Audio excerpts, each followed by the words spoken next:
by definition, is a collection, group, or unified body of individuals sharing common interests, characteristics, or people living in the same area. Upon entering a community, a person should first blend in as if he or she is already part of that community. Connections should be established before making steps towards the improvement of the said community. Building connections would foster a deeper relationship with the members of the community and would translate to the community's trust towards you, making it easier for them to accept whatever proposals you may have for the improvement of their community.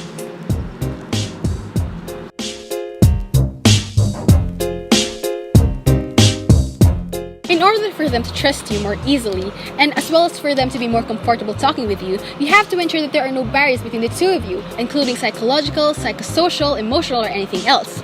As has been said earlier, similarities between the researcher and the community will make them feel more at ease with you and be more complacent towards you, making sure that they will trust the policy that he or she will propose. Magandang umaga po ate. Isa po akong mag-aaral ng Philippine Science High School. Pwede po ba kayong ma-interview para po sa aming proyekto? Mukhang yung kumundan niyo po yung saktong lugar kung saan po makakuha kami ng mga gandang datos. Hey ate, I'm from this side, do you know that? Ay, never mind, bakit di mo alam?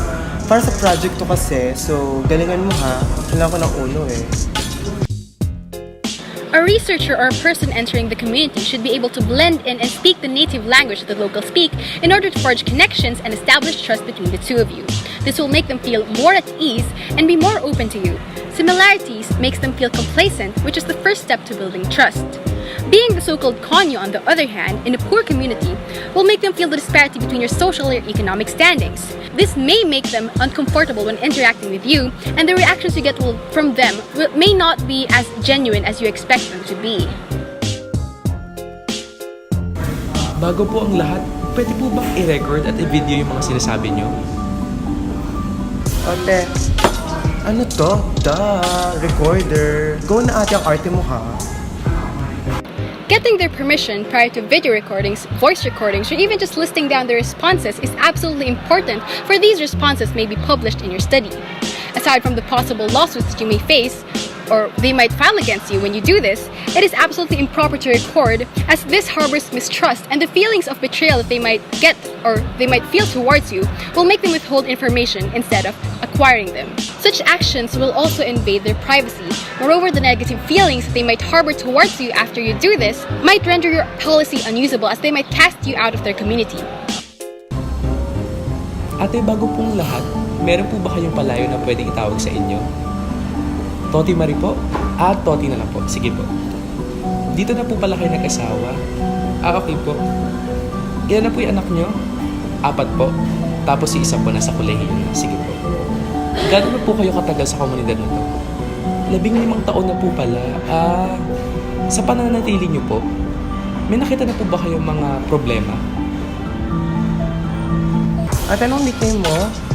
Lodi? What? Todi? As in with a D? So cute.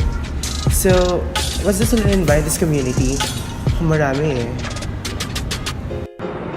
According to Enriquez, one strategy or method for getting information from the locals is called the peeling web strategy, wherein it's divided into 3 parts: the food, the drinks, and the topic.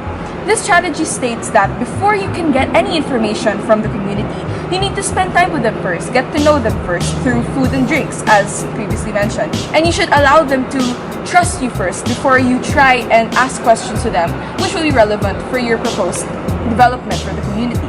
So it's important to get to know the community first. Being direct to the point will make them feel like you're intruding into their personal lives, especially since you are just a stranger in that community. Ate, sandali na lang po talaga. Alam ko pong marami po kayong ginagawa. Pero sige po, kung di nyo na po talaga kaya, pwedeng sa susunod na lang po. Pasensya na po talaga ha. Kailan mo ba kayo ulit pwede? Oh my God, aalis ka? Can that wait? I like cancel my flight to Bora for this ha. Look, 5 questions na lang. Bilisan na lang natin. After this, you can go na. Then I can go to shopping na. Shopping! You are the one that's asking for their time. That in itself is a very big favor. Therefore, you should be the one to adjust. As a researcher, you being there within the community is or could be an inconvenience to them. and having them accept you into the community is a favor in itself. Thus, any adjustments that need to be made should be made by you and not the community. Ate, maraming salamat po talaga sa oras nyo. Malaking tulong po itong interview para po sa akin at para na rin po sa komunidad nyo. Okay. Ayan na, end na. Happy ka na? Sige na, you can go na, then I'll go to Bora na. Building connections within the community and fostering trust between the researcher and the community is important because the community will more likely apply the policy that he or she proposes if they feel like the researcher knows the problem well enough. This can only happen if the researcher has built connections within the community and has immersed himself or herself in the community enough to not only know about their problems well, but to also know how to address them.